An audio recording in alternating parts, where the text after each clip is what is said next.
দিনে দিনে যেন মুসলিম বিশ্বের অনুপ্রেরণার নাম হয়ে উঠছেন লামিন ইয়ামাল। এবার বার্সেলোনা ট্রফি প্যারেডে ফিলিস্তিনের পতাকা নিজ হাতে উড়িয়েছেন স্প্যানিশ তারকা। সেই ভিডিও ছড়িয়ে পড়েছে নেট দুনিয়ায়। সামাজিক মাধ্যমে প্রশংসায় ভাসছেন লামিন। এর আগেও স্পেন ও মরক্কোর একটি ম্যাচে দর্শকরা মাঠে ইসলাম বিদ্বেষী স্লোগান দিয়েছিল, যা সহ্য করতে পারেননি লামিন। ম্যাচ শেষে করেছেন প্রতিবাদ। রবিবার রিয়াল মাদ্রিদকে 2-0 গোলে হারিয়ে চলতি মৌসুমের লা লিগার শিরোপা নিশ্চিত করে বার্সেলোনা। 29তম লিগ শিরোপা জয়ে বার্সেলোনা শহরে ভক্তদের সঙ্গে উদযাপনে মেতেছেন রাফিনিয়া ইয়ামালরা।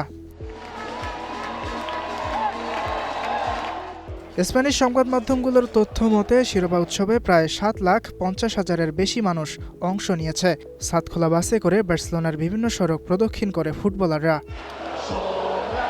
শুধু ফিলিস্তিনের পতাকা হাতেই নয়, লামিনের আরও একটি ভিডিও সামাজিক মাধ্যমে ছড়িয়ে পড়েছে, যেখানে তিনি খোঁচা দিয়েছেন চিরপ্রতিদ্বন্দ্বী রিয়াল মাদ্রিদকে। বার্সা তারকা একটি জার্সি উঁচিয়ে দেখান, যেখানে লেখা সৃষ্টিকর্তাকে ধন্যবাদ, আমি মাদ্রিস্তা নই।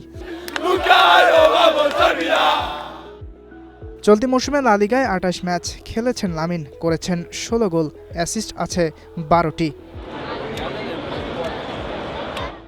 ইয়াসির আরাফাত সবুজ, স্টার প্লে।